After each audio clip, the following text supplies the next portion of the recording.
Hi, it's Alicia from the Pretty Brown Eye Reader. I'm coming today with my September wrap-up. The first things that I read for the month of September are some children's books from a author named Joyce Carol Thomas.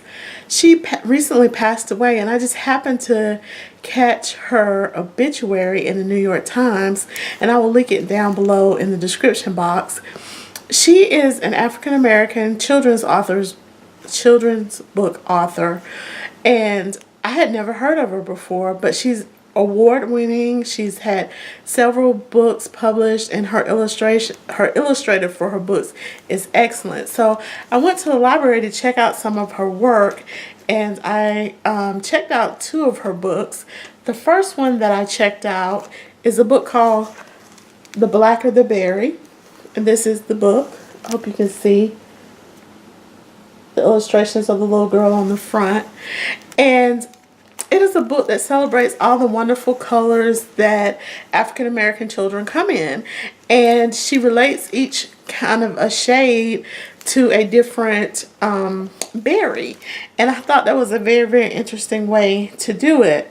And I just happened to think, as I was reading her book, this book, what if I had a book like this when I was coming up and receiving so much negativity about my skin color, because some people thought that I was not black enough, and I'm thinking, well, I'm still saying black on my birth certificate, and I am a Negro. But anyway, that aside, I found one that I thought related to a story that she has in here that relates to me. Called Toast, and I'll read just a little bit of it. It says, "The sun toasted me tan, then chin in his hand, sat back and admired his work. I am toasted wheatberry bread spread with melted butter. I am mango yellow and gooseberry good. I am so toasty, the sun calls me his toasty child. I am so toasty, I make the sun smile." I thought that was just so precious, and I'm really gonna probably order some of her books, because her illustrator is just awesome. I hope you can see this illustration of just so many kids with different shades, and I just thought this is just a wonderful children's book, and I wanted to check her out to make sure her material is something that I would like. The second book I checked out by her is one called Gingerbread Days. Hope you can see it.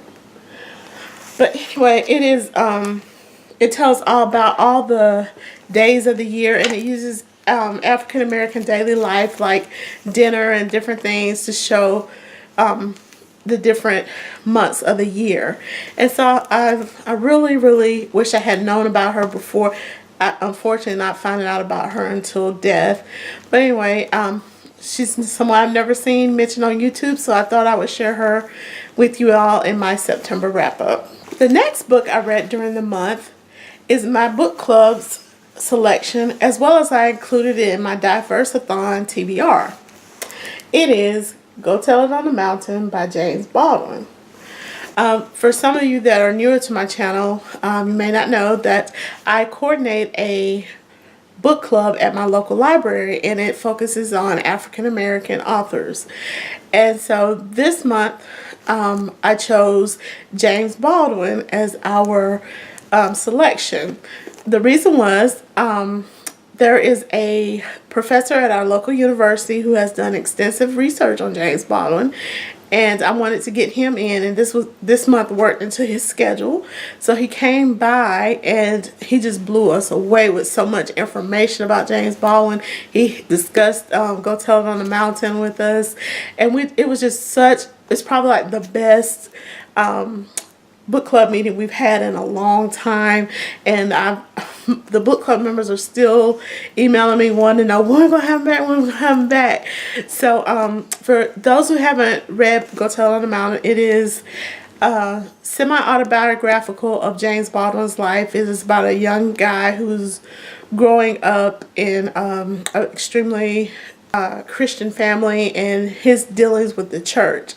the book really centers around that conflict between church and non-church people, and we had some awesome discussion during our book club about that.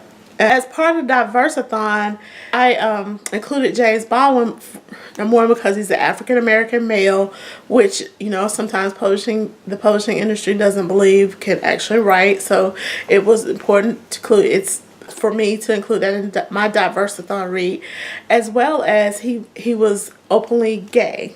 As much as you could be in his timeline, in the time that when James Baldwin was alive. And when I read, we read Go Tell It on the Mountain, that kind of stuck out at me, that he had instances where the main character was doing someone of the same sex in a loving manner or a romantic kind of way. And that was mind-blowing because this book was published in the 50s, so that's a little way before his time. So we had a lot of discussion about that during the book club meeting, and I felt like it was a great read to have during Diversathon. Next, as part of my Diversathon TBR as well, I read Buddha in the Attic by Julie Otsuka. And it is a short book, and it tells the story of Japanese mail order brides who came to America between the world wars. And she uses a very interesting writing style in the book. She uses a plural narrator, and that kind of, at first I was like, she keeps saying we, who's gonna be the main character? But it never was. It was a collective. But after I got used to it, it's like I could see all the different people she was describing, as, you know, when they were contacted in Japan and brought to America, and when they got to America, everything that was promised to them did not come out the way it was.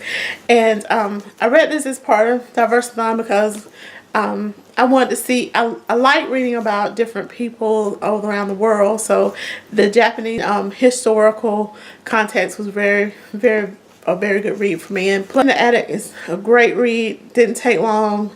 I finished it in a day, and it's the second book I've actually read by the author. I read another book, I think it was the first one, When the Emperor Was Divine, and I really enjoyed that one as well.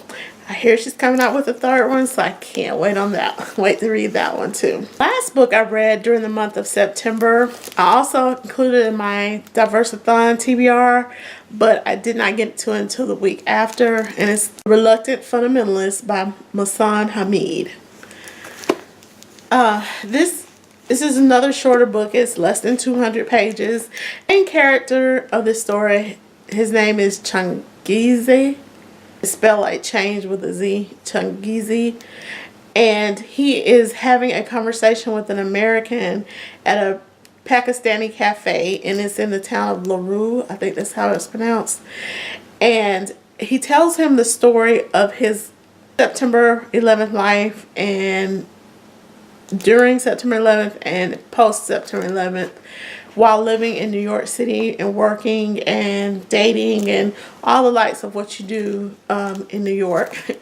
And he tells this story over the course of a day, and we know this because, you know, when he first sits down, it's light. Then the city shuts down and it comes an open market, and they have dinner, him and this American that we never really hear the name of. But the American is making motions like he really doesn't want to talk to this man. And that part of the story bothered me because the main character to me wound up feeling like that annoying uncle that talks too much. If you have one of those, you know what I mean. Really want to engage them in conversation, but you know they talk too much. That's how the main character was for me. He's telling this man even all about his dating life, of having sex with his girlfriend, blah blah.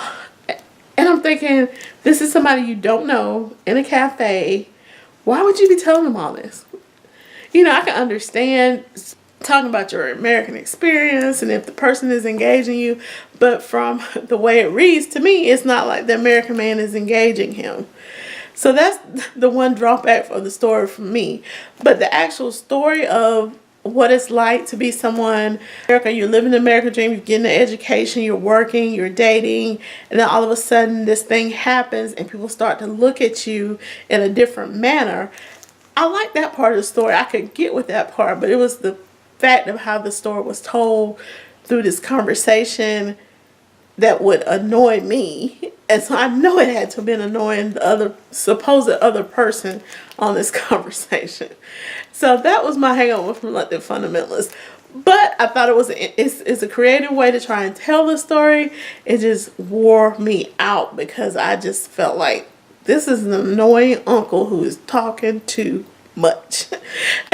If you read The Reluctant Fundamentalist, please let me know your thoughts. Am I way off based on my feelings about the book? What did everybody else read this month? I hope you had a good reading month. Let's talk in the comments. Thank you for watching and have a great day.